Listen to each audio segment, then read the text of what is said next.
See me check, villain bets. I think reasonable spot to call if you guys think about ranges.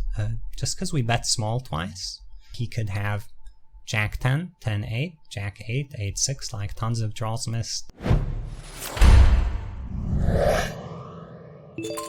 Hey everyone, what's up? This is Uri for Guerrilla Poker, and in this video I'm gonna talk a bit about the subject that gets a lot of people in kind of tricky situations, which is how to play ace-king offsuit after the flop. Before jumping into some hands, which the main part of this video is just gonna be me going over some hands, I want to talk about the general things that are going through my head with a hand like ace-king offsuit. Number one, I seem to remember, I might not be 100% accurate about this, but that when I checked the EV of ace-king offsuit, whether you open or you 3-bet, over my database, and this was done years ago, but it's still something that sticks in my head, even if it might not be accurate, is that the EV of opening and getting everyone to fold is the same as the EV of getting called, and similar with a 3-bet. When you 3-bet and get called or 3-bet and get a fold, your EV is the same, which, kind of tells you where to place ace-king offsuit. It's a nice hand, but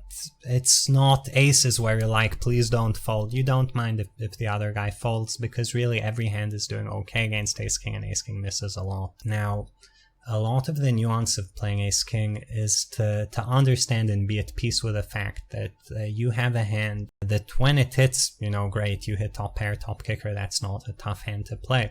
But when you miss, you have a very medium strength hand, very in between, and that means that if a lot of money goes in, you're going to be faced with marginal situations. You can use it to bluff because it's 2 overcards. You can use it to bluff catch because it's the nut high and it has nice outs, and you can try showing it down because ace-king can sometimes win showing down. So all of these options are reasonable, but really just be at peace with the fact that, when I miss with ace-king, I'm not expecting to win a large share of the pot, especially when the pot gets big, and just gonna try to play my hand according to the situation. So without further ado, let's jump into some hands. I have not seen these hands before the video, but they're all played at high stakes and presumably should be okay. So here I squeeze ace-king, and like I said, for me, everyone folding is a good result. Not really a spot I'm looking to trap. I get called.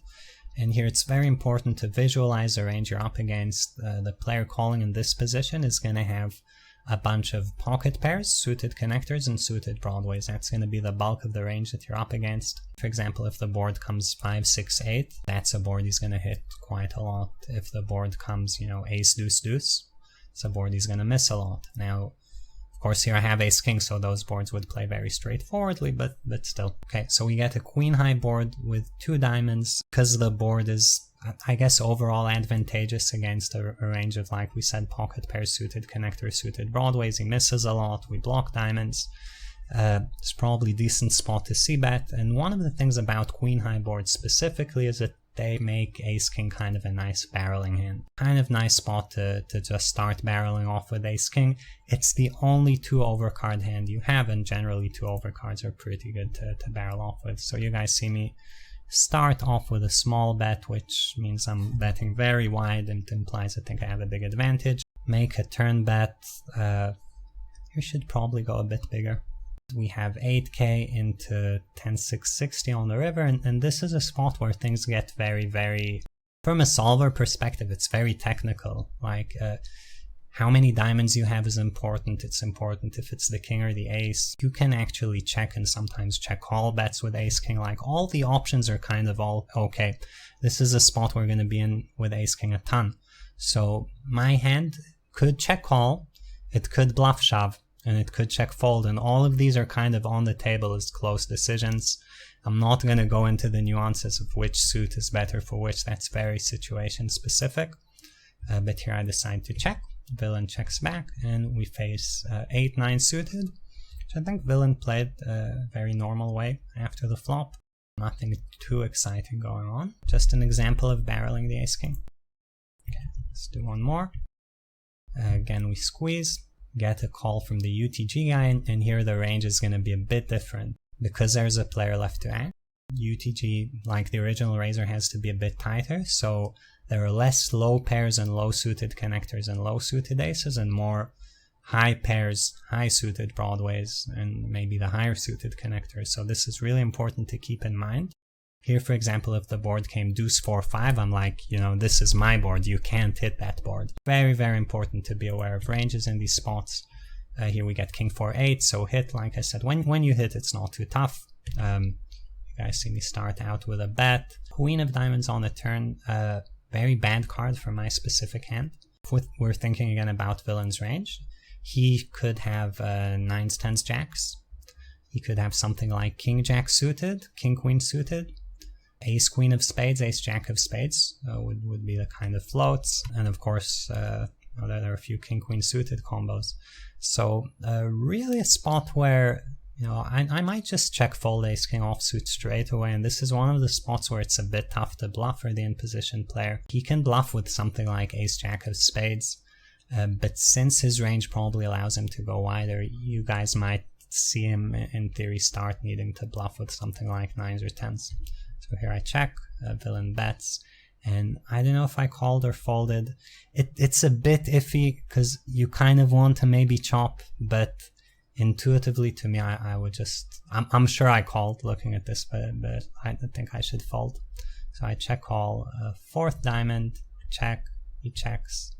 We face pocket queens, and I think this hand was actually against Katya. His hand makes perfect sense the whole way. If I'm not against too tough of an opponent, I can probably get away with folding the turn the way the ranges look. So probably a mistake by me. Okay, keep going. Here we open ace king, 4-way flop, check, start out betting, get 2 calls. 4 of diamonds, always want to think how much this card connects with people's ranges. Pocket 4s, no. 6-8 suited would be a bit loose for the button. You guys can see big blind is a fairly high VPIP player, so probably you guys just see me keep barreling. You know, this is a spot where you could be tricky. If I check, the in position guy might start bluffing a lot or betting very thin. So this is a spot where, for example, if I were to bet ace king, again, button might fold something like king 10 suited, while if I check, maybe he bets his king 10 suited. So I don't think it's the worst spot to check, but I'd expect myself to mostly bet. So fairly healthy bet, $1,150. You get a fold and a call from the recreational player. Of course, I'm sure I had reads on this guy, but I have no clue what they were. Checks the river. Very important, right, to have reads, but from a hand reading perspective. 70 VPIP guy, flush draw missed. A decent chance he would have raised 2 pair before. So I'm definitely looking to put in a river value bet with ace king. Doesn't have to be too big. I now lose to king queen, but I beat king jack, king 10, king 9, king 8, like all these hands. I think you have to bet. And you guys see me betting 1100. So looks like I think the guy is really weak. Intuitively, I'd like to bet more like half pot. But yeah, looks like we get the fold anyway. And of course, I had some reads. I don't know what they are exactly. Okay, let's see. We 3-bet. Jack 9-8. In position with ace king offsuit. Jack 9-8 in these positions, showing down ace king and actually winning, is going to be very, very hard. The board just hits all the middling hands. King queen, king 10, ace queen will probably bluff. Maybe you show down and chop against ace king. Maybe you sometimes beat ace queen, but really showing down is not going to work too often, and it's very important to recognize this. And once you recognize this, we're like, okay, so ace king is potentially a bluff and potentially trying to improve. Both options are okay. Here villain checks. I start out with a small bet that gets called and actually turn the king. And again, very, very important to hand read, because board looks really scary, right? But supposedly villain would have check raised me a decent amount of the time if he had me beat, if he had 2 pair plus on the flop. King jack suited is just 2 combos, so I probably actually have the best hand now. Our opponent can have a hand like ace jack, jack 10, queen jack, 10-9 suited, pocket 10s, pocket 7s, tons of hands with equity. So I would like to keep betting, and you see 1200 and just a fold. Okay, do a few more. So here we 3-bet. We get the 3-5-8 two-tone board. Villain checks, and like I said, a checklist in your head. How's my hand doing on this board? And on this board, you can definitely show down ace king and win. If it goes check, check, check, check, check, check, I would be shocked if we don't win. So definitely just taking it to showdown is reasonable. Betting once and taking it to showdown is reasonable. And you can start bluffing with ace-king, but you can't really go all the way unless something changes about the board, because the hand just has too much showdown value on a board like this. So you guys see me start out with a bet, we get called. 5 of hearts. Here I would expect to see me most of the time check back. There is some merit to betting this ace-king with the ace of hearts, where sometimes you get called by worse spades, but mostly just check back and hope to show down. Get the 4 of clubs river, and here, if villain bets, you know, ace-king is a potential bluff catcher, but king of spades is just very, very bad for bluff catching, because you have a negative removal effect on villain's flush draws. Probably always fold this barring a read, and I would be shocked to see a call. Maybe we see a call, no. So happy with my play there. Here, if the king of spades were, you know, king of clubs, you'd probably see me calling this hand at a decent frequency, but king of spades, say close to 0, barring some reads. Okay, hand 6, open ace king, get 3 bet by the big blind, Kopka, P bet, this is on ACR. MP versus big blind, I think ace king offsuit is quite often flatting. Could sometimes shove, sometimes 4 bet, but we are a bit deeper than 100 big blinds, which also makes it more of a flat. And we get this queen queen 3 rainbow board. Ace king in my shoes has really nice removal effects on villain's top range. I block ace queen, king queen, pocket kings, and pocket aces, so it's a reasonable hand to not fold straight away, but you know, everything within reason. So villain bets small, always calling this, deuce of clubs, and he checks. And now we need to decide, are we showing down ace king, or are we trying to get villain to fold A, his own ace king, and B, something like jacks, tens. And here it's very, very important to be very, very focused on pre-flop as well, because big blind versus MP, I don't think villain has tens. So the only pair he would have at a real frequency would be jacks. Should we start bluffing ace king to get him to fold ace king and jacks? Maybe. Maybe, but feels a bit marginal. Probably you guys will see me just checking down. We get a queen river, villain checks. Now you have to check. There's no excuse to do anything else in my eyes. I think betting would be absolutely terrible. And we check down and see jack 10 of clubs. So give up from villain, and these are the spots in which ace king shines, of course. You know, villain makes a small bet and gives up, and of course, you know, perfect pot size for ace king. Had he barreled the turn, had he bet the river, ace king would be in kind of a tough spot. Intuitively, I'd say versus a river bet, like we said, given villain has maybe only jacks as a pair, and we have this really nice removal effect. It's a decent bluff catching candidate. Same on the turn, but you know, it's close. Gets close, so nice to see a showdown there. Okay, here we open, get called by button. This is a very loose recreational player. There are a bunch of different ways you can play ace king here, but the main thing to recognize is that once you missed, anything you do is going to be marginal. You can check call, you can check fold, you can check raise, you can bet. You always need some rhyme or reason to it. I'm sure I had some reads on this guy. So you guys see me betting small, he calls. When he just calls a slow board betting small, I think ace king is reasonably often doing okay. So you guys see me betting small again. He calls again. Here I'm just, you know, this is a high VPIP guy. You guys see me just kind of trying to manipulate the pot in a way that's good for my hand, right? This is more or less the amount of money I want ace king to put in.